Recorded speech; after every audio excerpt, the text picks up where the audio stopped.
Je voulais vous parler d'une longue enquête de Radio France, plus précisément de la cellule investigation de Radio France.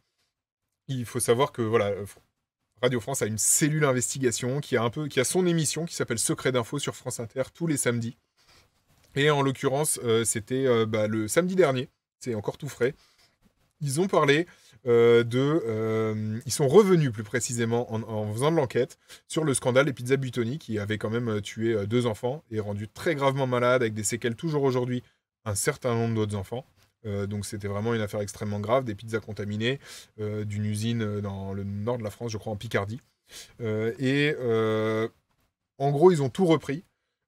Ils évoquent des témoignages non seulement de victimes, d'avocats, d'avocats, de spécialistes, et pour, je crois, la première fois, en tout cas en témoignage audio qu'on entend à la radio, des témoignages de salariés qui témoignent alors anonymement, mais qui témoignent tout de même de quoi ils témoignent. Je vais vous mettre les liens. Il y a la version courte qui a été publiée sur le site de France Info. En fait, ils révèlent les dysfonctionnements dans leur usine.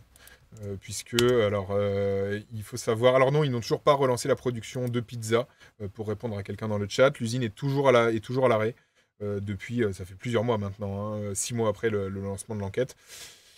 Les salariés se voient promettre le redémarrage de l'usine d'un moment à l'autre. Je tiens à signaler ils sont payés tous les mois par Buitoni, qui est une filiale de Nestlé, donc qui est un géant qui a les moyens de les payer, mais voilà, ils sont toujours payés. Ils attendent le redémarrage de leur usine, qui est décalé de mois en mois depuis, je crois, 1 ou 2 mois. Surtout, les salariés, en fait, auprès de Laetitia Chérel, qui est la journaliste de la cellule, une des journalistes de la cellule investigation de Radio France, et d'Antoine Comte, qui était son stagiaire sur cette enquête. Il a été stagiaire un mois. On va parler de son témoignage à lui un petit peu plus tard. En fait, voilà, l'introduction de l'article, c'est 6 mois après le lancement de l'enquête, des salariés dénoncent une réduction du temps de nettoyage et le recours à une farine plus sensible aux contaminations. Pour le dire en un petit peu, je vais vous laisser écouter le tout début. Ça vous donnera peut-être une meilleure idée. Tino se dit, c'est étonnant qu'ils n'aient pas été mis en chômage technique. En tout cas, ils sont rémunérés à la hauteur de leur salaire, etc. Je crois pas qu'ils aient eu de perte de salaire. Je vous fais écouter tout de suite. 56 personnes avaient été intoxiquées il y a 6 mois. Le choix de France Info ce matin consacré au scandale alimentaire des pizzas Buitoni avec de nouvelles révélations de la cellule investigation de Radio France. Bonjour Laetitia Chérel. Bonjour. Alors plusieurs salariés aujourd'hui mettent en cause des pratiques que le groupe Nestlé leur aurait imposées. Oui, on se souvient que cette affaire avait permis de révéler que Buitoni avait fait preuve de négligence dans son usine de Caudry dans le Nord. Or, selon les salariés que nous avons rencontrés, ces dérives remontent en fait à 2015.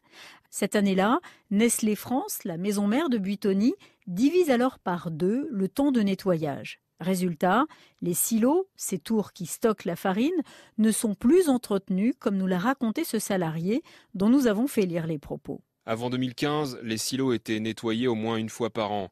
On les vidait l'été pour que la société extérieure qui avait le contrat de nettoyage puisse venir les nettoyer à l'intérieur. Depuis 2015, ça n'a pas été fait. 7 ans sans nettoyage, alors qu'un guide de bonne pratique préconise de nettoyer les silos au moins une fois par an. Alors, je donne juste, voilà, on voit un exemple là sur le nettoyage des silos. Il y en a beaucoup d'autres, hein. En fait, on apprend que le nettoyage était autrefois fait par une société spécialisée avec tout un matériel sur un nombre d'heures 2 fois plus grand qu'en 2015. Et en 2015, il a été décidé de réduire le nombre d'heures, d'affecter plus de personnes, mais en fait d'affecter des salariés de la ligne de production des pizzas, c'est-à-dire des gens qui avaient apparemment, qui n'avaient pas tout le matériel qu'ont des sociétés de nettoyage spécialisées, par exemple des nacelles pour nettoyer des conduits d'évacuation, etc. Et que en ayant moins de temps, en fait, il y a tout un tas d'endroits de l'usine qui du coup n'étaient plus ou beaucoup moins nettoyés. Voilà, on découvre en gros quelque chose d'assez traditionnel quand les comptables se mettent à diriger, c'est que effectivement, euh, on met au second plan quelque chose qui devrait être au premier plan dans tous les cas quand on travaille dans une usine agroalimentaire, qui est évidemment l'hygiène et la sécurité alimentaire. Autrefois, ils utilisaient aussi de la farine stérilisée, qui avait été pasteurisée, donc chauffée, etc. Ensuite, ils ont décidé de ne plus le faire, ce qui a eu pour résultat des farines contaminées, mais c'était moins cher. Donc on voit plein d'éléments. Il y a vraiment elle a eu des témoignages extrêmement précieux et qui confirment notamment 2 autres grosses enquêtes qui avaient été faites. Je tiens à préciser que la première est sortie tout de suite après le scandale, ce qui est extrêmement rare. En fait, il y avait quelqu'un qui avait envoyé un salarié, clairement, qui avait envoyé à un média indépendant qui s'appelle Monsieur Mondialisation, qui avait envoyé des photos. En fait, alors je vous montre les photos, ce sera plus simple. Voilà, donc là on voit des photos de bennes, de bacs qui débordent, de cuves qui débordent, de surplus de pâtes jetées après production, de lignes de lignes de production, voilà, vraiment sale. Vraiment, c'est pas beau, des bacs, du jambon par terre, des verres de farine, enfin vraiment les images étaient terribles. RMC, juste après, avait réussi à se procurer les mêmes photos et donc avait sorti les mêmes images, ce qui avait en fait complètement anéanti la défense naissante à l'époque en termes de communication de Buitoni, qui avait dit oui, peut-être qu'il y a Ils n'avaient pas pu nier l'existence des photos, évidemment, mais ils avaient dit oui, ça doit être un moment très particulier de l'usine. Ensuite, on avait eu plus récemment, en juin, une enquête de Disclose de l'ONG, du média association ONG Disclose, une enquête sur le scandale Buitoni. Alors, je vais vous mettre le lien vers RMC, et puis je vais vous mettre le lien vers l'enquête de Disclose qui montrait que Buitoni, je vais vous lire le titre. Un rapport de 2020 prouve les mensonges de Nestlé sur l'hygiène au sein de son usine. Introduction. L'usine qui fabrique les pizzas Buitoni a été mise en cause pour de graves problèmes d'hygiène en septembre 2020, révèle un rapport d'inspection obtenu par Disclose. La direction de Nestlé affirmait le contraire en mai dernier. Et donc là, on a cette 3e grosse enquête qui vient. C'est-à-dire qu'il y a eu beaucoup de bruit médiatique autour de ça, mais en fait, finalement, c'est ce qu'on observe, c'est quelque chose qu'on observe fréquemment. C'est-à-dire qu'il peut y avoir énormément de bruit médiatique, mais en fait, le travail journalistique approfondi et indépendant et qui sort des sentiers battus et qui va chercher autre chose, ou qui s'exerce après que le déluge médiatique d'attention soit passé, en fait, n'est pas si important que ça. C'est-à-dire qu'en fait, il y a très peu de gens au final, là, vous voyez, notamment sur les enquêtes de Disclose et de la cellule d'investigation, c'est des choses vitales qui sont révélées, et pour autant, on parle d'idées de très peu de journalistes. C'est là aussi que la diversité, la multiplicité des médias et l'indépendance des médias est importante. C'est que effectivement, s'en prendre à Nestlé, typiquement, c'est pas quelque chose où on se dit oui, c'est facile, quoi. Nestlé, c'est un très gros groupe, ils ont des moyens juridiques extrêmement importants. Disclose est spécialisé dans ce genre d'enquête difficile, et la cellule d'investigation de Radio France aussi, et puis elle est protégée par le statut et le service juridique de Radio France. Plusieurs disent que ça donne plus trop faim de prendre des choses Buitoni, et en fait, c'est quelque chose qui est très important dans ce genre de scandale alimentaire, parce que j'avais lu des choses là-dessus. C'est un sujet qui m'intéresse, c'est qu'en fait, le seul moyen pour un industriel de changer la réputation, au-delà d'essayer de se masquer comme... ils font parfois en changeant de marque, par exemple, le seul moyen d'assumer et de gérer le truc correctement, en fait, c'est d'arrêter l'usine, de tout nettoyer et de faire une opération transparence, y compris sur ses propres méfaits. C'est-à-dire, par exemple, Nestlé aurait pu envoyer aux journalistes oui, on s'est foiré dans les grandes largeurs, on bat notre coulpe, voici les rapports d'inspection, on va changer nos manières de faire. Et en fait, tant que là, il continue à dire c'est pas de notre faute, on n'a rien fait de mal, en fait, vu de la personne qui peut... J'ai déjà mangé des pizzas Buitoni de cette usine-là, donc je me sens assez concerné. En fait, jamais je rachète, jamais on rachète une pizza, parce qu'en fait, tant que l'industriel n'a pas même admis qu'il y avait eu des erreurs absolument majeures qui avaient été commises, c'est difficile de leur faire confiance. Et là, la question se pose. J'ai appelé Laetitia Chérel, qui a eu la gentillesse de me répondre. Pour être très franc, je l'aurais bien fait venir en interview, mais j'attendais de voir si le journaliste climat de l'AFP allait accepter de venir. J'ai gardé le plus de battements possible dans l'émission pour qu'il vienne, parce que son témoignage me paraissait encore plus important que vous l'entendiez et que lui puisse l'exprimer en direct, en interview. Ça s'est pas fait malheureusement. Il m'a parlé, mais c'est pour ça que Laetitia Chérel n'est pas là pour parler de son enquête, mais qu'elle m'en a parlé, moi, au téléphone, très gentiment. Parce qu'il y a pas mal de choses intéressantes. Elle raconte notamment que la cellule d'investigation, pour celles et ceux qui écoutent notamment Secret d'Info, donc qui est l'émission, elle passe sur France Inter le samedi à peu près, je crois, vers midi, et puis en podcast évidemment, et pour ceux qui s'intéressent à leur travail, en fait, elle m'explique que Secret d'Info, effectivement, c'est une hebdomadaire. Donc, toutes les semaines, ils doivent prévoir une enquête. Ils les prévoient plusieurs mois à l'avance. Donc, bon, ils ont quand même le temps de travailler, mais ils n'ont pas une liberté du même niveau que, par exemple, les plus gros enquêteurs et enquêtrices de presse écrite, qui en fait ne publient rien tant qu'ils n'ont rien. Et là, dans certaines situations, ils l'avaient déjà fait, notamment avec une enquête sur Lactalis. En fait, ils décident de se dire, on va couvrir tel sujet plusieurs mois après pour voir où on en est. Et en fait, on va rappeler tout le monde. On va essayer de refaire toutes les pistes. Au pire, on va pouvoir raconter de l'intérieur et dans ses différents aspects, voilà, médiatiques, social, administratifs, puisque souvent la puissance publique, là typiquement on voit que la puissance publique est quand même concernée par le contrôle de la sécurité alimentaire. Et puis, dans le meilleur des cas, on sera capable de sortir des nouvelles infos. Et donc en fait, là, on est sur un sujet d'initiative, on appelle un sujet d'initiative, c'est-à-dire une rédaction se dit, on va couvrir tel sujet, et puis on va bien voir ce qui se passe, et ce que ça donne, quel est le résultat, est-ce qu'on récolte des choses. Et là, en l'occurrence, ils ont eu évidemment des témoignages absolument terribles et qui révélaient de nouvelles informations, c'est-à-dire que les salariés, en fait, étaient au courant, et eux-mêmes avaient bien noté ce qui se passait dans leur usine, ils ne sont pas aveugles. Et en gros, elle raconte, voilà, donc elle me dit, comme après l'affaire Lactalis, on s'est dit qu'on avait envie d'en savoir plus. Une fois que... parce elle me dit justement, une fois, elle appelle ça les journalistes de news, c'est-à-dire les journalistes d'actu chaude qui couvrent un sujet parce que le sujet est dans l'actu et qu'il faut le couvrir et que... Voilà, il y a un espèce d'emballement médiatique, d'entraînement, pour le meilleur et pour le pire, ça dépend des sujets. Mais donc elle dit, voilà, elle sait qu'une fois que ce volet-là est passé, si on creuse, en fait, voilà, on a des chances de trouver quelque chose parce que quand tout le monde est dessus, la communication, elle est complètement verrouillée, les salariés, ils ont peur, tout le monde est complètement submergé d'appels, donc voilà, il n'y a pas vraiment d'opportunité pour un travail d'enquête au long cours qui permettent, voilà, de sortir des nouvelles choses en convainquant les gens de parler, voilà, d'un truc d'un truc qui s'est passé il y a quelques semaines ou mois ou même années parfois. Et donc, elle s'est dit, ok. On va y aller, on va voir si on arrive à avoir plus que quelques petites miettes en plus intéressantes qui permettront dans tous les cas de raconter l'histoire de l'intérieur. Et elle me dit, dans ce cas-là, je gratte partout. C'est-à-dire qu'elle elle cherche des intervenants dans les administrations, notamment, là, évidemment, ici, les gens qui sont chargés de l'inspection de ce genre d'usine. Je pense notamment, je suis même sûr que c'est la DGCCRF qui est chargée de ça. La DGCCRF, d'ailleurs, à qui le gouvernement est en train de retirer le contrôle de l'alimentation pour le confier, si je ne m'abuse, au ministère de l'Agriculture.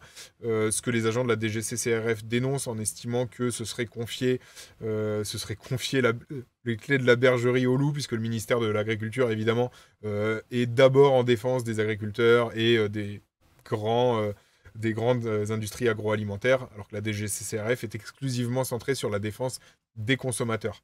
Donc, elle a cherché à avoir des choses des administrations qui sont en rapport avec le sujet. Et elle me dit, parallèlement, je me suis dit que j'allais essayer les salariés, même si ils ont tout à perdre, puisque là, actuellement, l'usine est fermée. Elle me dit, ils se tapent la honte. Parce qu'il faut savoir, du coup, elle en a rencontré, et en fait, elle me dit, ils ont les larmes aux yeux. Il y en a un qui masquait ses larmes, alors que c'est des grands gaillards et tout, c'est des gens qui bossent en usine, enfin voilà. En fait, elle me racontait qu'ils avaient une très grande fierté, en fait, de travailler dans cette usine, notamment, enfin voilà, que ce soit au niveau régional, puisque c'est l'employé, c'est un grand employeur, forcément. Dès qu'on est sur une usine, c'est forcément un employeur important de là où on bosse. Donc voilà, souvent on a des meilleures conditions qu'ailleurs quand on bosse pour un grand groupe, etc. Donc il y a une espèce de fierté. Lui, le salarié dont elle parle, il voit un psy, alors qui est mis à disposition par Nestlé, je le précise, mais voilà, il voit un psy parce que il se sent, clairement, ils se sentent responsables d'avoir tué des enfants. Ce qui manifestement n'est pas forcément le cas au même niveau de la direction de Nestlé ou de Buitoni, vous remarquerez. Mais là, en l'occurrence, du moins les salariés qui ont parlé, peut-être que d'autres ne se sentent pas du tout responsables, mais visiblement les salariés ont parlé à la cellule investigation parce que ils ont cette culpabilité individuelle et personnelle. Alors, je vous la fais pas passer, mais dans la version longue, c'est vrai que voilà, il y en a un qui dit moi, je me lève toutes les nuits en pensant à ça, quoi. Et donc là, Laetitia Cherel, elle me dit il y en a un, quand il me parlait des pizzas Fresh Up, puisque c'est notamment les pizzas qui étaient fabriquées dans l'usine, il était super fier de ses pizzas. Il me disait moi, j'offrais du bonheur aux gens. Il était vraiment dévasté personnellement, quoi.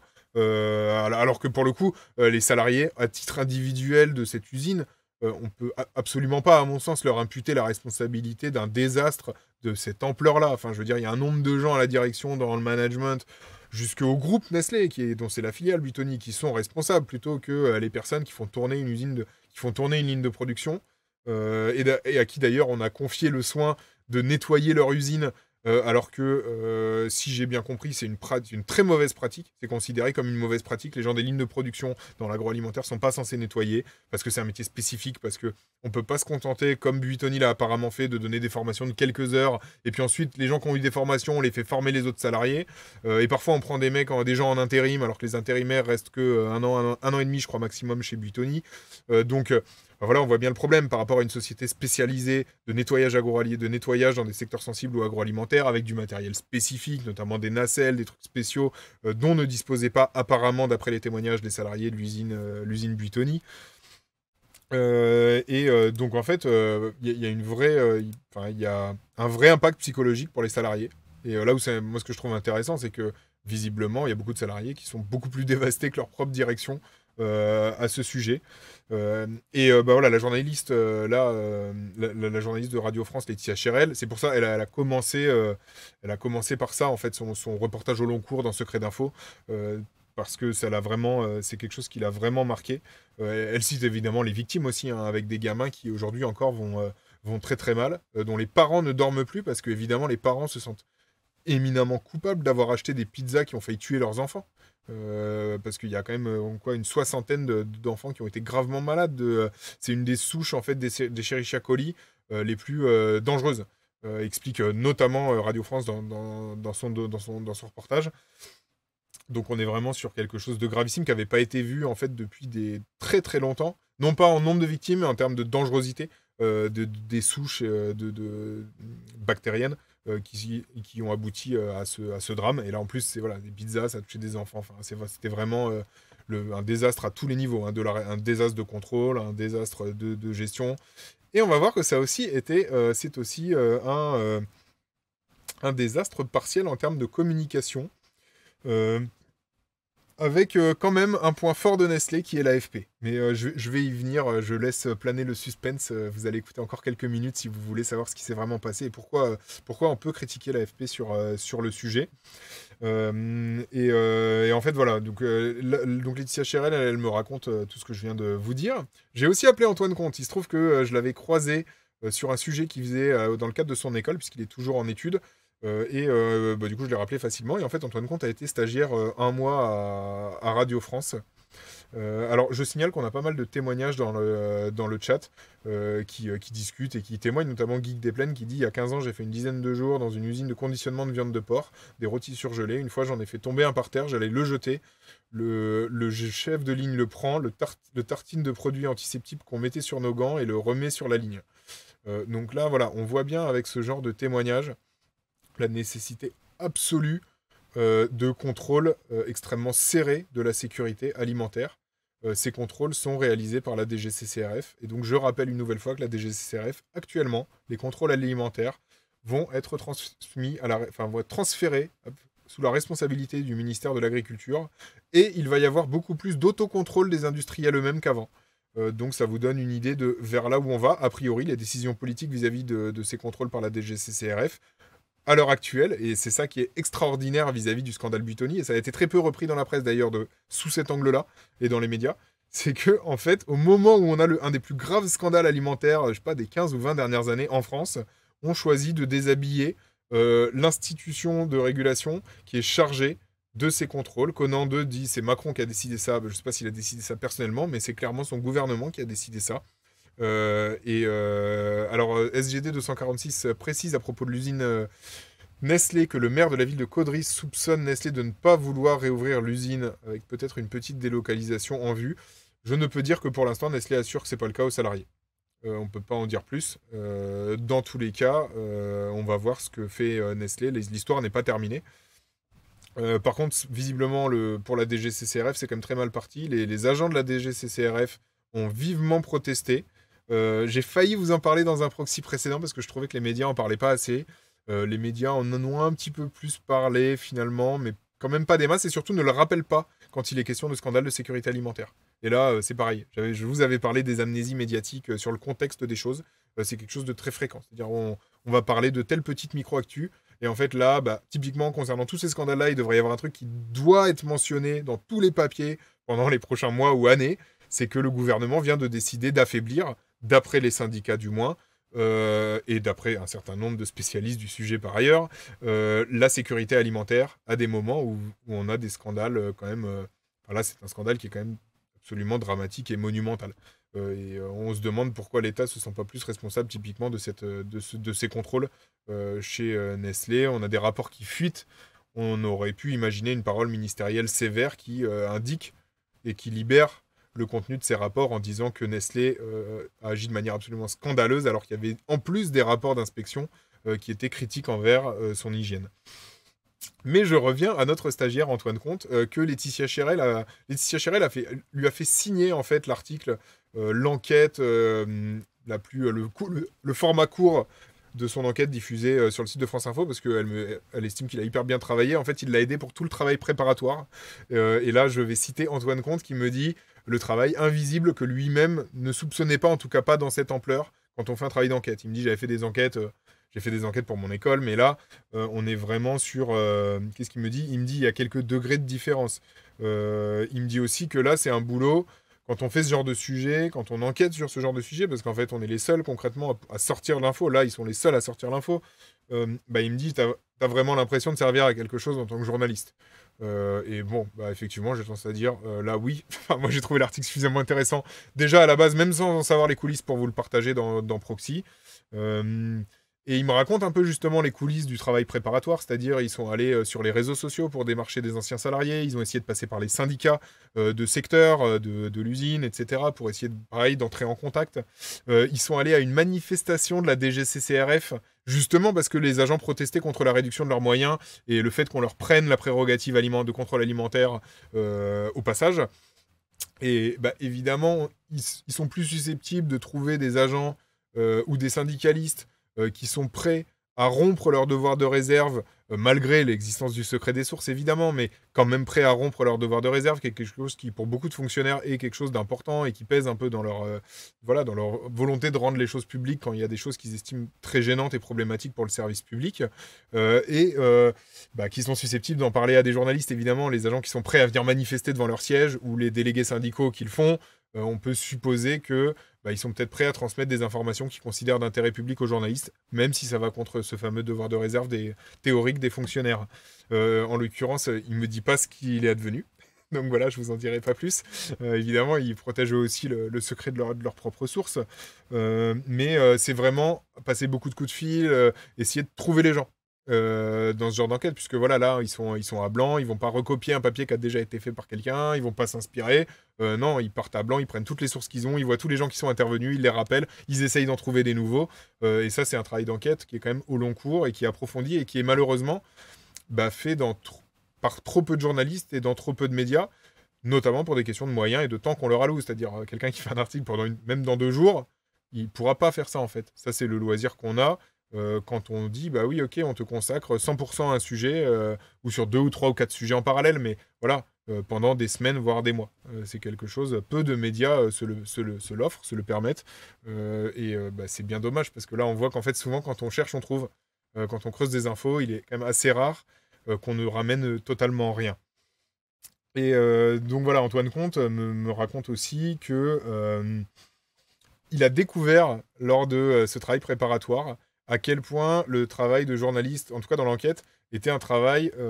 alors lui, il parle de psychologie, moi je parlerais d'ingénierie sociale, c'est-à-dire typiquement dans le cadre d'anciens salariés, ou de salariés qui sont actuellement, qui travaillent pas actuellement dans l'usine, mais qui sont toujours salariés et qui ne peuvent évidemment pas parler, qui ont peur à la fois de leur direction et qui ont aussi peur pour leurs emplois, c'est-à-dire qu'un salarié là de l'usine qui parle, évidemment que ça va pas faire une bonne réputation à l'usine, vous voyez, moi j'en parle, évidemment, ça rejaillit négativement, et donc ça met encore plus en danger leur emploi existant.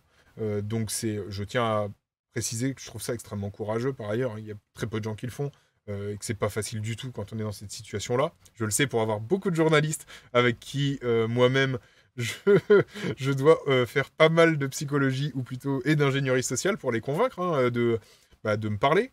de me donner des infos, etc. Et donc voilà, Antoine Comte, il a vraiment découvert ça, quoi. Qu'il y avait un travail journalistique qui était totalement, évidemment, absent du résultat qu'on vous présente à vous, lecteurs, lectrices, spectateurs, spectatrices.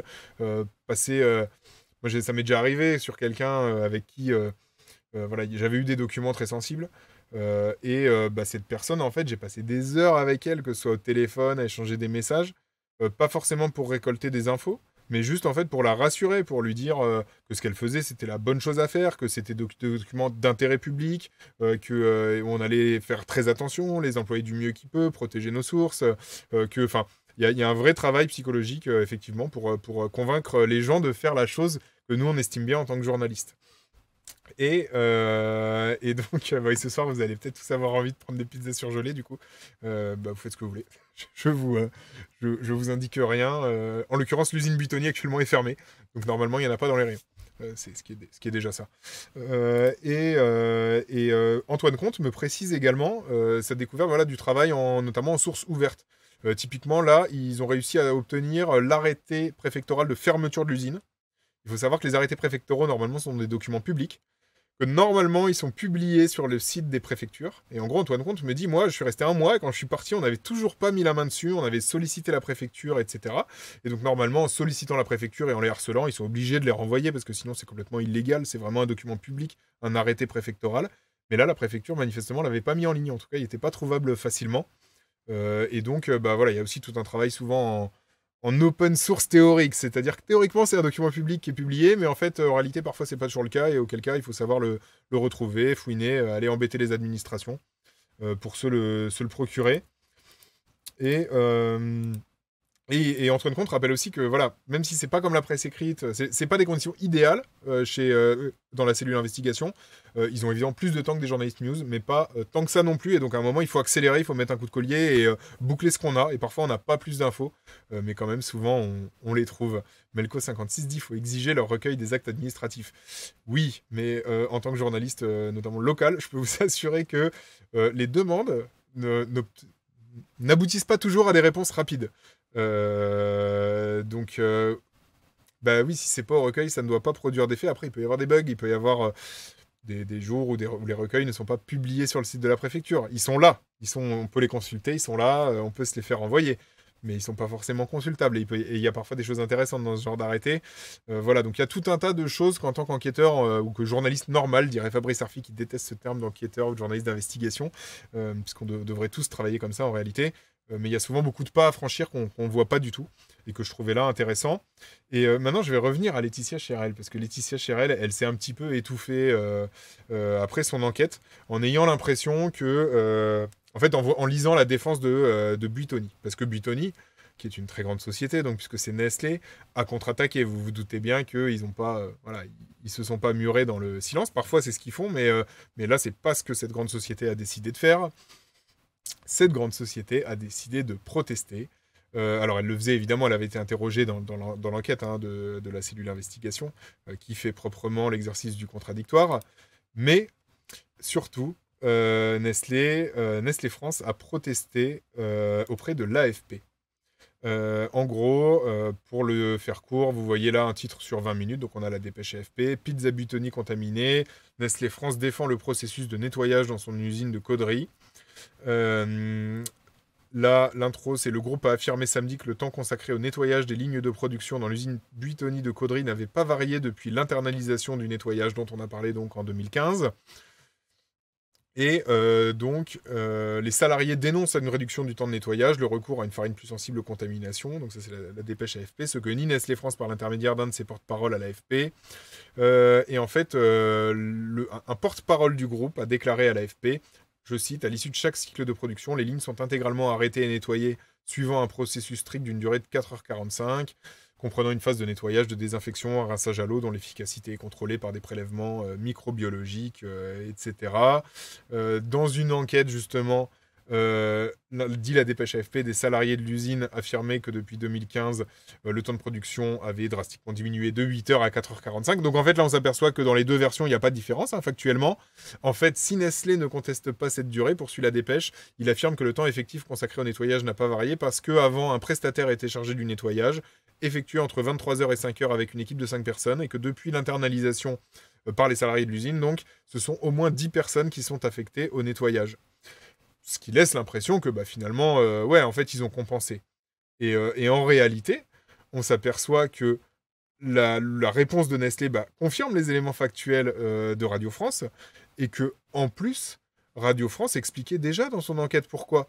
C'est-à-dire qu'il y a peut-être plus de monde, mais en fait, c'est des salariés de l'usine qui sont moins bien formés, qui ont moins de matériel, et en fait, il y a tout un tas d'endroits dans l'usine qui sont carrément plus nettoyés ou presque jamais nettoyés, puisque les salariés n'ont pas le temps, et qu'en plus, ils sont chargés de la production. Donc, c'est pas leur métier de base, le nettoyage. Et que le nettoyage, en l'occurrence, c'est un métier, c'est quelque chose d'extrêmement pointu, technique, qu'on fait pas faire par n'importe qui, comme on fait pas faire des pizzas en usine ou des voitures par n'importe qui. Les salariés, on doit les former, et évidemment, un salarié chargé de la production va prêter moins d'attention au nettoyage, surtout si le temps est très contraint, et qu'il est formé rapidement et qu'il n'a pas forcément tout le matériel. Tous ces éléments que je viens de vous donner ne figurent absolument pas dans la dépêche AFP. C'est la même chose. Alors, dans la version publiée par Le Figaro, c'est exactement la même chose. Cette dépêche AFP a été publiée partout, hein. Je tiens à le préciser, on la retrouve vraiment partout, avec la même défense, donc. Et en fait, vous me dites, oui, mais en même temps, c'est normal. Là, l'AFP parle de la défense. L'AFP fait une dépêche pour parler de la défense de Nestlé. C'est normal, c'est pas la dépêche pour parler des révélations de Radio France. Eh bien oui, mais en fait, il n'y a pas eu de dépêche pour la révélation de Radio France. La première dépêche de l'AFP qui tombe, à propos des révélations de Radio France, c'est celle-là. Et vous voyez bien comment elle est cadrée. C'est-à-dire, l'intro de la dépêche, c'est Nestlé France qui réagit. C'est la défense de Nestlé France. Et là où ça devient particulièrement intéressant, c'est qu'on a deux récits médiatiques en conséquence.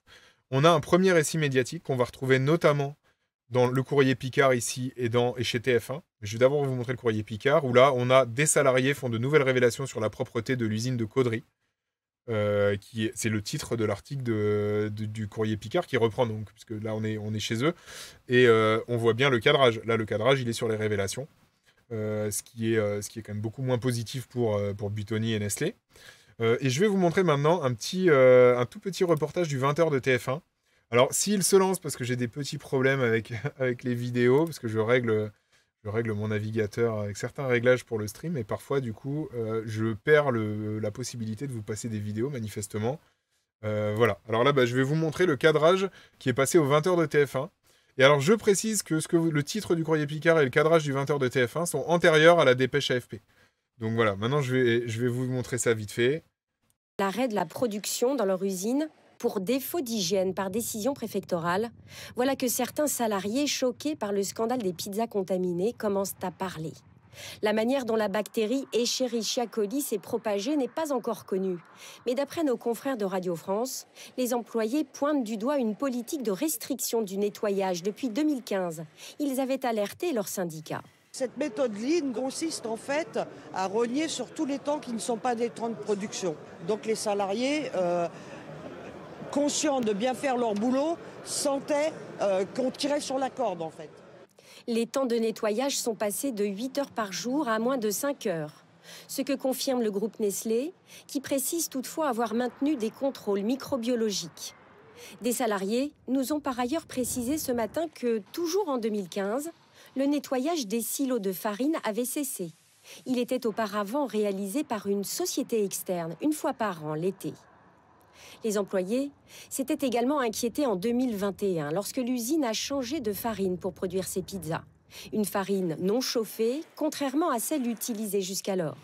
Ce type de produit avait déjà entraîné des intoxications en 2009 aux États-Unis avec de la pâte à cookies. Pour l'heure, l'enquête judiciaire est toujours en cours après le dépôt d'une 50aine de plaintes de familles. Pour rappel, 56 personnes, essentiellement des enfants, ont été gravement intoxiquées. Alors, une fois n'est pas coutume, je vais lancer des lauriers, un reportage du 13h de TF1, parce que franchement, le reportage, il est, moi je le trouve bien. puisque effectivement la nouvelle information c'est les témoignages des salariés. Il en fait part. Ils ont été chercher d'autres témoignages.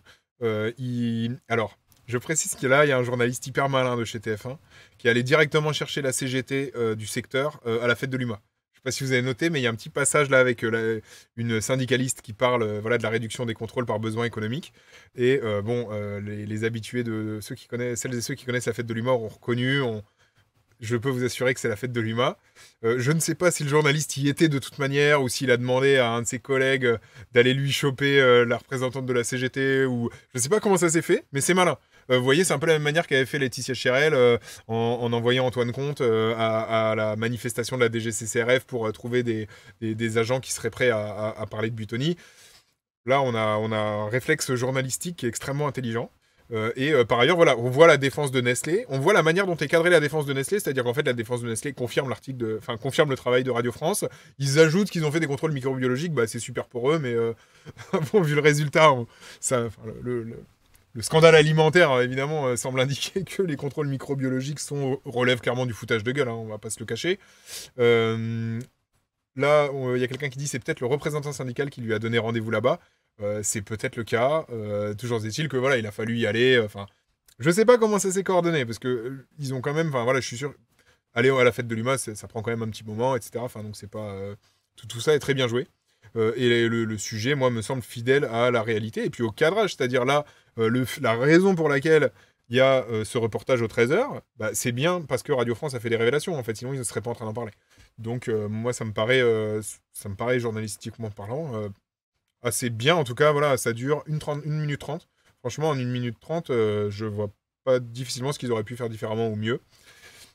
Et on voit par contre que dans l'article écrit, on a le titre, l'article qui accompagne donc ce passage au 13h, Nestlé France défend le processus de nettoyage dans son usine de Caudry.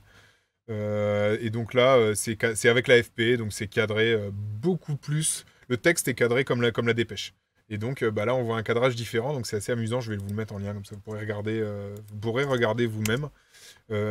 Parce que c'est assez stupéfiant de voir la différence entre du coup le texte écrit qui reprend le cadrage AFP et le reportage lui-même qui, lui, en fait, a été réalisé, j'ai appris, avant la dépêche AFP. Et donc là, on voit bien l'influence de la communication en défense de Nestlé et de l'AFP elle-même. C'est-à-dire qu'en réalité, le récit médiatique majoritaire, à l'exception du Courrier Picard et de TF1, aussi lunaire que ça puisse paraître pour TF1, donc vraiment chapeau, c'est qu'en fait, Buitoni a bien maintenu les heures de nettoyage. Donc ça, c'est assez terrible, en fait, parce que Laetitia Chérel, concrètement, elle bosse pendant des mois, elle sort un truc énorme, et en fait, la plupart des reprises, qui sont des republications de l'AFP, mettent en avant la défense de Nestlé, qui elle-même, en grande partie, confirme un élément factuel de sa propre enquête. D'expérience, je peux vous dire que c'est assez frustrant. Et voilà, elle me précise bien par contre que la défense de Nestlé, elle lui paraît lunaire. Elle rigole un peu jaune en se félicitant que ça confirme bien que en 2015, Nestlé a changé des choses, puisque ce n'est rien d'autre que ce que les salariés disaient. Sauf qu'évidemment, les salariés disaient aussi plein d'autres choses sur la manière dont c'était fait, ce qui n'est pas présent dans la dépêche AFP. Alors malheureusement, c'est moi qui dis malheureusement, c'est pas elle. Elle reste confraternelle et s'abstient de commenter ce qui concerne l'AFP. Mais par contre, en fait, voilà, je voulais vous parler de ça. C'est-à-dire de cette petite habitude qu'a l'AFP, sur des sujets comme ça, à ne reprendre les informations et à citer les médias qui ont sorti des grosses infos, qui sont presque obligés de reprendre, en fait, vu leur importance, par le prisme et par l'angle de la défense de la société. Et maintenant, on va y venir, avant de donner d'autres exemples pour que vous compreniez bien ce que je veux dire, à la défense de l'AFP. Puisque l'AFP a eu quand même la sympathie de me répondre, puisque je leur ai posé toutes ces questions-là, justement, je leur ai demandé. Et en gros, voilà ce qu'ils peuvent dire sur cette dépêche Buitoni. Je vais citer, c'est des éléments citables, ils m'ont répondu par mail. L'AFP a cité l'enquête de France Inter et elle a sollicité une réaction de Nestlé. Elle a rédigé une dépêche selon ses règles habituelles de rigueur et d'impartialité, en mettant en valeur les éléments d'information qui étaient nouveaux et qui ne figuraient pas déjà dans ses dépêches précédentes.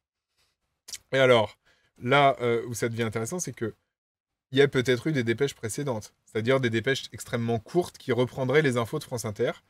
Mais dans ce cas-là, les médias ne l'ont pas repris. Par contre, les médias ont repris la dépêche mettant en avant la défense de Nestlé France. C'est un truc qui arrive. Hein. Je ne sais pas s'il y a un journaliste qui traîne dans le chat qui aurait accès au fil AFP, ce qui n'est pas notre cas, donc c'est toujours un peu compliqué quand on parle des dépêches AFP. Il arrive que l'AFP fasse des toutes petites dépêches ou des dépêches... qu'en gros, le moment où il y a la grosse dépêche, c'est le moment où ils ont ajouté typiquement le contradictoire, et auquel cas, ils mettent en avant la dernière information apparue. Sauf que les médias, eux, ne vont pas reprendre toutes les dépêches une par une, ils en prennent une à un moment, genre le moment où ça explose, ou au moment où il y a suffisamment pour en parler. Et là, en l'occurrence, voilà, je vais donner crédit à l'AFP qu'ils ont peut-être fait des dépêches de reprise de l'enquête de Radio France avant. Elles n'ont pas été publiées par les médias. Ce que je peux vous dire, par contre, c'est que clairement, c'est pas la première fois que ça arrive, soit que l'AFP, alors moi, Dixit, certains journalistes d'enquête, hein, je vais pas vous cacher que ça m'arrive d'échanger avec eux sur le sujet, parce que c'est un sujet que je connais, donc que l'AFP reprenne en fait une enquête par le prisme de la défense du pouvoir. Cladmi qui demande, ils m'ont pas envoyé du coup leur dépêche dans la réponse. Non, je vais vous dire pourquoi, c'est parce que j'ai pas eu le temps de les demander. Ça m'arrive qu'ils me les fournissent, parce que voilà, bon, ils sont régulièrement critiqués, mais on se respecte mutuellement. En ce moment, avec l'AFP, on se respecte mutuellement, donc ils nous répondent. Là, en fait, j'ai été dans des délais, je leur ai demandé hier soir, ils ont pu regarder ce matin, donc on est 6 heures avant l'émission. Enfin voilà, pour eux, c'est compliqué aussi. Donc là-dessus, je leur jette pas la pierre. Mais disons que le résultat, c'est quand même on a un récit médiatique estampillé AFP, qui est le récit majoritaire, qui met d'abord en fait en valeur la défense. Et là, typiquement, il met pas en valeur le fait que voilà, la dépêche ne rappelle clairement pas que alors on peut considérer qu'ils disent que l'enquête disait que le temps de nettoyage était doublé, mais en fait la dépêche est tellement entre guillemets neutre. Qu'elle met plus en avant le discours de Nestlé et ne dit pas explicitement qu'en fait Nestlé, ce qu'ils répondent, c'est du bullshit en fait, parce que sur le temps de nettoyage, ils confirment, je veux dire, la dépêche pourrait être titrée Nestlé confirme l'enquête de France Inter, confirme en partie l'enquête de France Inter sur le nettoyage à l'usine Buitoni. Ce serait factuellement tout aussi juste et ce serait aussi l'information nouvelle. Et pour autant, l'enquête, alors. Je pense que Nestlé France défend le processus de nettoyage dans son usine de Caudry. C'est sensiblement le titre de la dépêche de l'AFP. Marie Dodu demande, c'est pas handicapant pour votre travail? Alors, de ne pas avoir accès au fil AFP. Ah si, c'est handicapant, je vous précise, mais vu qu'on est sur quelques dizaines de milliers d'euros, parce que nous, on doit avoir accès à tout parfois, donc quelques dizaines de milliers d'euros l'année, on n'a pas les moyens. Il nous arrive de passer par des journalistes amis de la rédaction pour se procurer le fil AFP. Il arrive parfois qu'on ait des accès.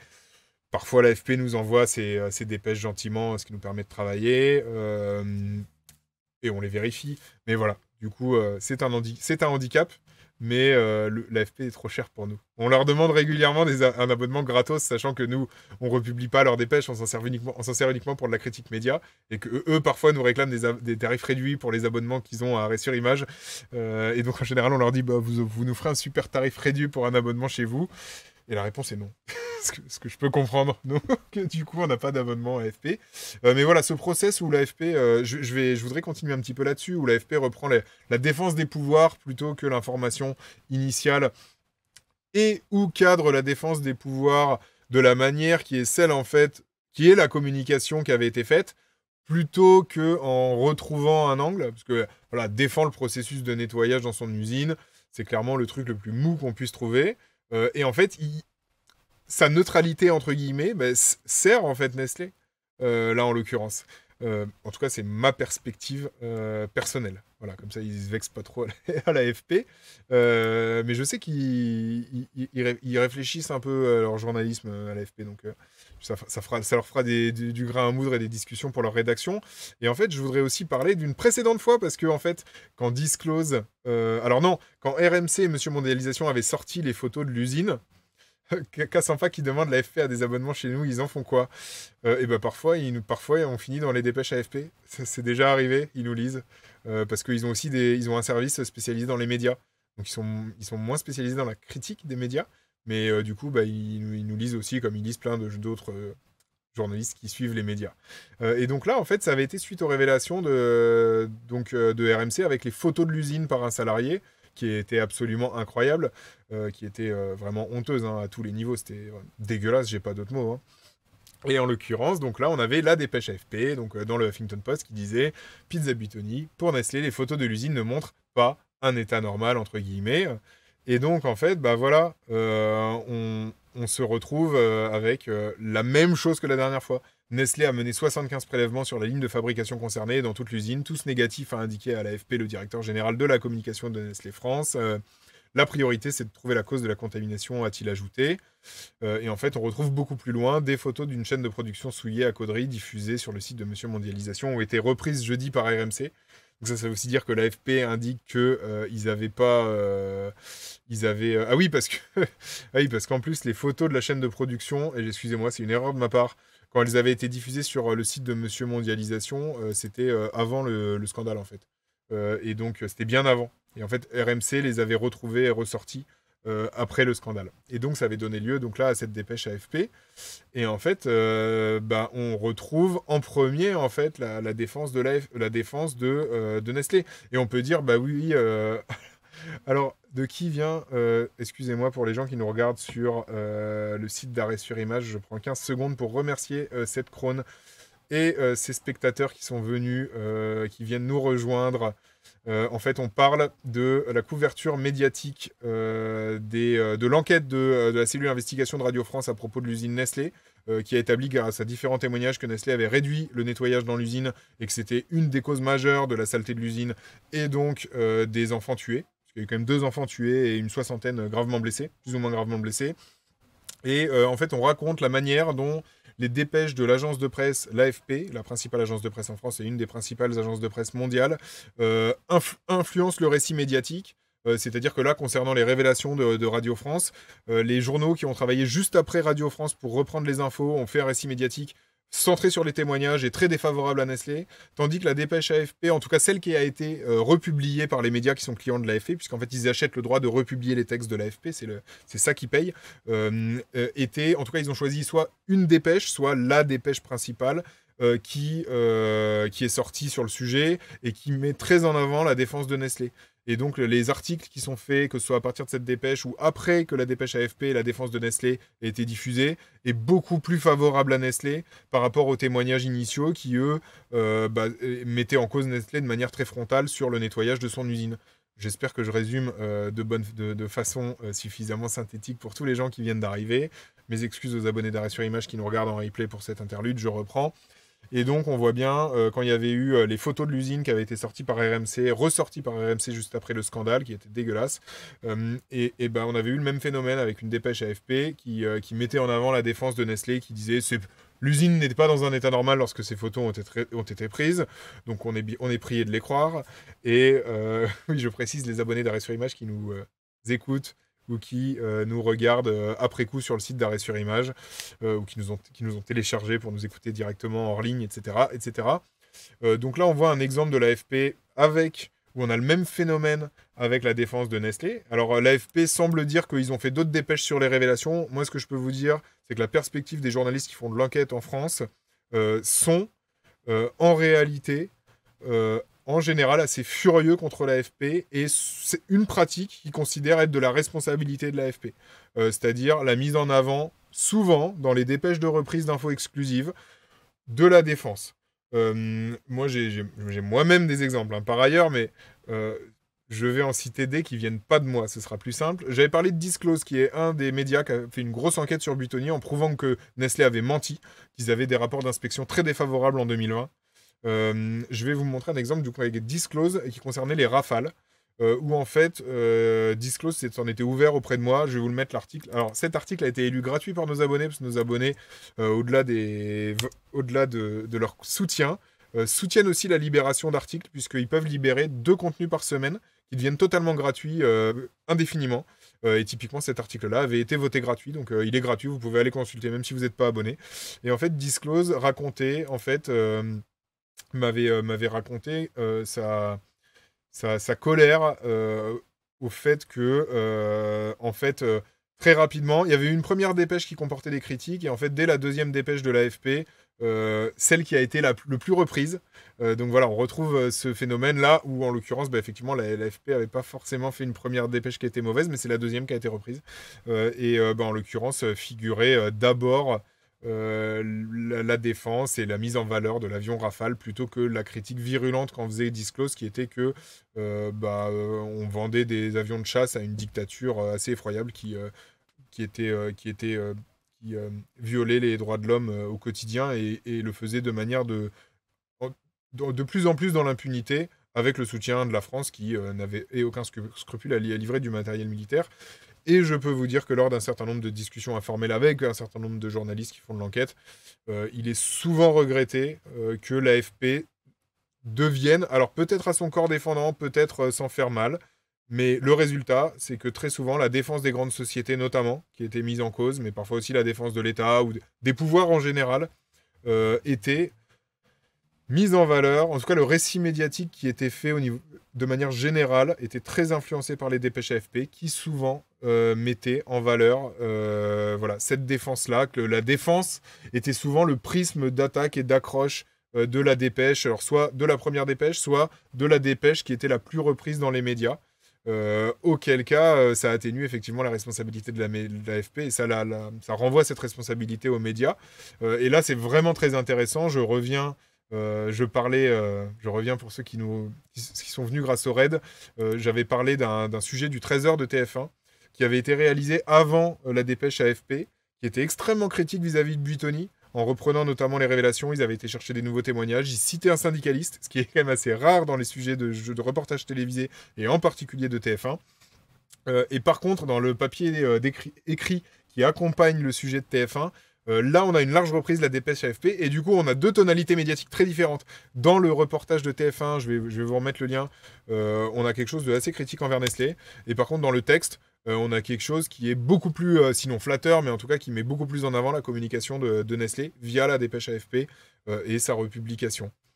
Donc voilà, j'espère que vous avez trouvé ça intéressant. Moi, j'ai trouvé ça fascinant en fait, parce que là, on a vraiment quelque chose où finalement Buitoni, le service communication de Buitoni doit se féliciter en fait, parce que ils ont réellement réussi à renverser, sinon à renverser la vapeur, mais du moins à instiller le doute sur la qualité de l'enquête de la cellule investigation, alors que de France Inter, alors que globalement, et de Radio France, alors que globalement, en fait, la plupart de ce qu'ils ont indiqué, il y a une chose qui complète les révélations, c'est-à-dire ils ajoutent « on a fait des contrôles qui étaient négatifs », mais on sait que Nestlé a déjà menti par le passé à propos d'autres contrôles qui avaient eu lieu, notamment par Disclose, donc ça c'est pas rappelé par l'AFP, ça aurait pu être rappelé dans la dépêche, en tout cas moi je vous le rappelle. Et par contre Nestlé dit oui, on a bien réduit le temps de nettoyage, ce qui est effectivement ce qui était indiqué dans l'enquête de Radio France. Et donc c'est assez tragique parce que finalement en tant que journaliste, en fait, est-ce que l'AFP doit faire cette dépêche ? Peut-être que oui, mais peut-être que, quitte à mettre la dernière info en premier, comme ils me disent, c'est-à-dire la défense de Nestlé, ils auraient pu la cadrer différemment tout en étant neutre. Je veux dire, l'AFP confirme partiellement les révélations de Disclose. Buitoni confirme partiellement les révélations de Disclose sur le processus de nettoyage dans son usine de Caudry, pour reprendre sûrement ce qui était le titre de l'AFP. C'est factuellement exact, mais ça cadre évidemment très différemment les choses. Ça jette pas le doute sur l'enquête de Radio France. Ça fait quand même, ça porte quand même... le fait que Nestlé se défende, qui est une info, bon oui, ils se défendent. Et d'ailleurs, je précise que chez Radio France, on s'est manifestement un petit peu étouffé avec cette dépêche. Donc, je répète que Laetitia Chérel ne m'a rien dit. Elle a dit, voilà. Les enquêteurs souvent sont réticents à parler publiquement de leur rapport avec l'AFP, parce que évidemment, ça rend susceptible de voir une prochaine enquête pas être diffusée. Mais par contre, moi, j'ai des yeux. Et Radio France a fait un papier avec la dépêche AFP. Donc, ils ont repris le titre « Nestlé défend le processus de nettoyage dans son usine de Caudry ». Par contre, ils prennent soin de préciser que Nestlé ne conteste pas cette durée. Par contre, ils pourraient mettre plus le doigt dessus, mais pour une raison qui m'échappe, ils n'ont pas osé le faire. Peut-être que c'est parce que c'est juste une petite réécriture de la dépêche AFP. Ça aurait peut-être mérité qu'il soit un peu plus punchy. et qui soit plus explicite sur le fait que voilà, de le titrer différemment, etc.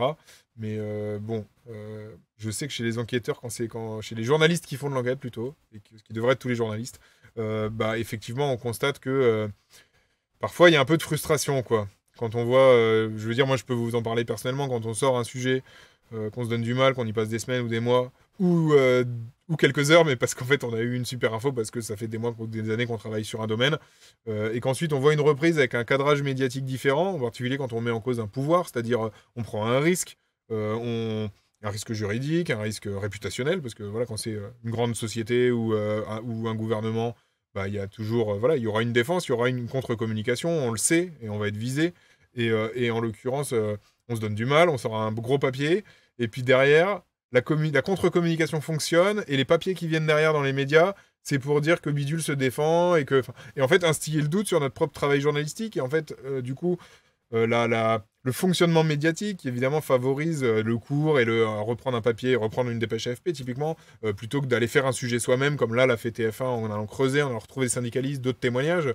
En fait, d'un côté, le journalisme joue le jeu de l'intérêt public, et de l'autre, il remâche des informations vite fait sans travail journalistique réel, en fait, il fait le jeu de celui qui parle le plus fort, et celui qui parle le plus fort, en général, c'est pas le média qui a sorti l'info, c'est l'entreprise qui a les moyens de contre-communiquer. Et là, typiquement, par contre, il y a un élément que que m'a dit Laetitia Cherel, c'est qu'en tout cas, elle n'a pas été appelée par l'AFP. Dans le cadre de ces dépêches. C'est-à-dire qu'on aurait pu s'imaginer que l'AFP dise « Ok, Nestlé se défend, on peut aussi refaire parler la journaliste autrice de l'enquête pour qu'à son tour, elle dise ce qu'elle pense de la défense de Nestlé. » C'est une manière d'exercer le contradictoire qui n'aurait pas été illogique. De la même manière que moi, j'ai sollicité l'AFP, vous voyez. Et en l'occurrence, elle précise que l'AFP l'a contactée à aucun moment, ou en tout cas, du moins, elle n'a pas eu écho de leurs essais pour la contacter s'il y en a eu. On est sur... sachez que les récits médiatiques peuvent varier entre le moment des révélations d'une enquête et les heures ou jours qui suivent, et il y a des communicants qui sont extrêmement bien payés pour inverser ça. Hein. Sachez que le directeur de la communication de Nestlé France, il est probablement beaucoup plus payé que Laetitia Cherel, qui n'est pas mal payée à Radio France, et vu l'ancienneté qu'elle a. Il y a un combat réel qui se joue là en coulisses, et dont on s'aperçoit peut-être pas. Et en fait, chaque maillon de la chaîne d'information et chaque journaliste qui est impliqué, voilà. Vous voyez, là, il y a les journalistes de l'AFP, mais il y a aussi les journalistes derrière qui décident de reprendre la dépêche et de la réécrire, ou de pas la réécrire, ou de creuser le sujet et de s'approprier le sujet pour approfondir et pour mettre une pression supplémentaire. Donc, vous voyez, il y a vraiment une chaîne de l'information dans laquelle chacun a des responsabilités, et notamment les journalistes, évidemment, parce que sinon on ne serait pas à arrêt sur image, sinon je ne vous parlerai pas de ça. Là, en l'occurrence, les journalistes ont une énorme responsabilité. Ils n'étaient pas obligés de reprendre le titre de la dépêche AFP. Ils pouvaient le revoir, ils pouvaient le cadrer différemment, ils pouvaient rappeler d'autres choses. Une dépêche AFP, c'est pas gravé dans le marbre, elle est faite pour être aussi réécrite et pour ajouter des informations, ce que certains font. Je sais que notamment Le Monde fait régulièrement, prend appui sur des dépêches AFP, mais les complète d'informations de son goût. Pitour dit « Je sais pas comment les gens de la com chez Nestlé arrivent à dormir le soir. » Moi, je sais pas comment les directeurs de la production de chez Nestlé arrivent à dormir le soir. Mais pour l'instant, ce que révélait l'enquête et les témoignages faits à la cellule investigation de Radio France, c'est que par contre, il y a des salariés de production de l'usine qui, elles et eux, ne dorment plus la nuit, voient des psychologues et se sentent extrêmement coupables et honteux d'avoir empoisonné des enfants. Ils ont honte et ils en souffrent.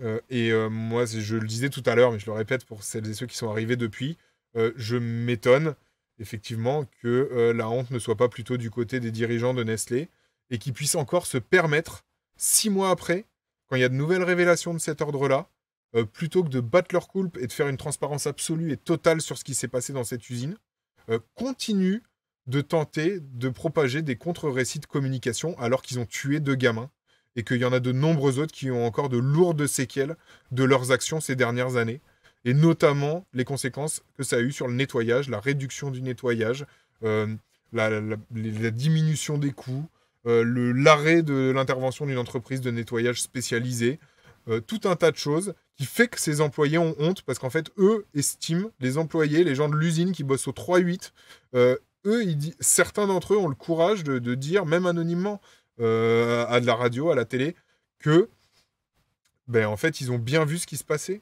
et que finalement ils sont pas si étonnés que ça, en fait. Et ils sont atterrés. Et qu'en face, on est une grande société dont pourtant la réputation vaut des milliards d'euros. Hein.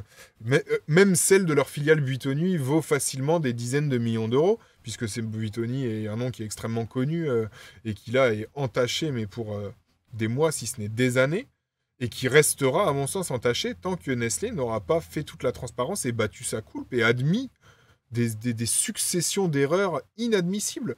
Et en fait, c'est vrai qu'en tant que consommateur, on se dit, là c'est Buitoni, mais en fait, si Nestlé adopte cette attitude-là, vu la taille du scandale chez Buitoni, est-ce qu'on peut réellement faire confiance à leurs autres filiales en termes de sécurité alimentaire? La question, elle se pose. Moi, je sais que je vais donner un exemple personnel. Moi, mes enfants, ils ont des céréales Nestlé. Alors, sur des céréales, on peut se dire le risque est un peu plus faible, etc. Mais en fait, qu'est-ce qui me garantit que Nestlé prend l'affaire au sérieux à partir du moment où on a des révélations tous les quelques mois montrant qu'ils n'ont pas pris l'affaire au sérieux par le passé et que leur défense de communication est manifestement de ne pas prendre l'affaire au sérieux aujourd'hui. Ou en tout cas de continuer à se défendre avec des arguments qui tiennent de l'absurde, puisqu'en fait, en gros, à entendre Nestlé, leur usine était parfaitement bien nettoyée et ils n'ont pas fait d'erreur. Et du coup, une des pires bactéries, une des pires souches d'Escherichia coli, elle est arrivée sur leur pizza par la magie du Saint-Esprit et ça a tué 2 gamins et blessé des dizaines par la magie du Saint-Esprit. En fait, tant qu'ils admettent pas une erreur monumentale de leur part et qu'ils prennent pas des mesures, y compris en termes de direction, c'est-à-dire, moi je suis désolé, mais le boss de Buitoni, là, non, il est tranquille, voilà. On a des salariés qui, là, bossent plus. Alors, ils sont encore payés, mais ils bossent plus depuis des mois. Si ça se trouve, l'usine va pas rouvrir. Si ça se trouve, elle sera délocalisée, puisqu'apparemment, c'est ce qui se dit du côté de Caudry, la ville de l'usine. En tout cas, c'est la crainte. Mais je suis désolé, les salariés, c'est pas le gars qui trime à l'usine et qui bosse pour faire des millions de pizzas par an, qui est responsable des décisions de moins nettoyer l'usine, quoi. Enfin, et c'est eux qui ont honte, en plus. Donc là, vraiment, on s'aperçoit... ça a quand même beaucoup d'implications, le fait que le récit médiatique soit cadré d'une manière qui favorise la défense de Nestlé ou qui ne la favorise pas. À la fin, on parle de gamins morts, quoi. Voilà, moi, c'est pour ça aussi que ça m'énerve un peu. C'est que là, on dit souvent, oui, les journalistes, machin, leur bocal. Les journalistes disent souvent que leur métier n'a pas forcément de conséquences graves, y compris quand ils font n'importe quoi. Ou que, voilà, c'est bon, on a republié une dépêche AFP et l'autre, il vient nous faire chier pour un titre. Et voilà, il est bien gentil, des dépêches AFP, on en republie 20. Bah oui, mais là, je suis désolé. Là, vous voyez, la responsabilité, elle est directe. Si Buitoni ne se sent pas obligé de faire une opération main propre, mais de grande ampleur, et peut-être de prendre des sanctions envers ses dirigeants sur toute la chaîne hiérarchique, c'est aussi parce que les médias, visiblement, se laissent gentiment et partiellement, peut-être partiellement, mais quand même enfumer par une défense qui a l'air ridicule à tous les niveaux, en tout cas. Plutôt que de mettre en avant le ridicule de cette défense, on se retrouve avec la défense qui est mise en avant, donc très bien. Continuons comme ça, finalement, la sanction, elle viendra peut-être des consommateurs, mais elle devrait peut-être être plus importante. Enfin, voilà, vraiment, là, on est sur une affaire où il y a une responsabilité journalistique. Aujourd'hui, il n'y en a peut-être pas. On ne peut pas imputer aux journalistes de ne pas avoir su que l'usine était dans un état lamentable, bien que des photos aient été libérées avant, mais les journalistes ne voient pas tout. Et enfin, voilà, je suis moins sévère là-dessus, parce que le travail journalistique, je reconnais, est difficile. Mais là, on est sur un exemple très simple. On est sur des affaires de communication, de qui communique quoi, quels sont les récits qui sont propagés.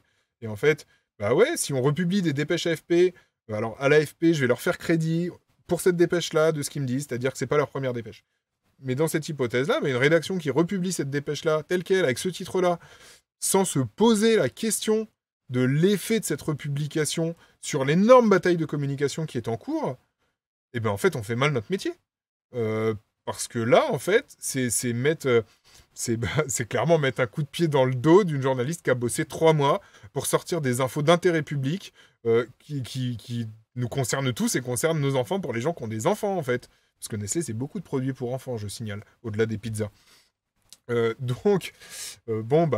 Là, on a une responsabilité journalistique majeure. Et au lieu de soutenir une consoeur qui a bien travaillé, qui sort des infos, en fait, en relayant la com de Nestlé, on lui remet un coup de pied dans le dos. Alors que moi, je suis désolé, mais l'intérêt public veut qu'on mette en avant les informations qui ont été sorties sur Nestlé, quoi. Et pas le fait que l'entreprise, elle dit... elle confirme d'ailleurs partiellement l'enquête, et puis qu'elle dise qu'ils font des contrôles, quoi. Enfin, là, on est où, là?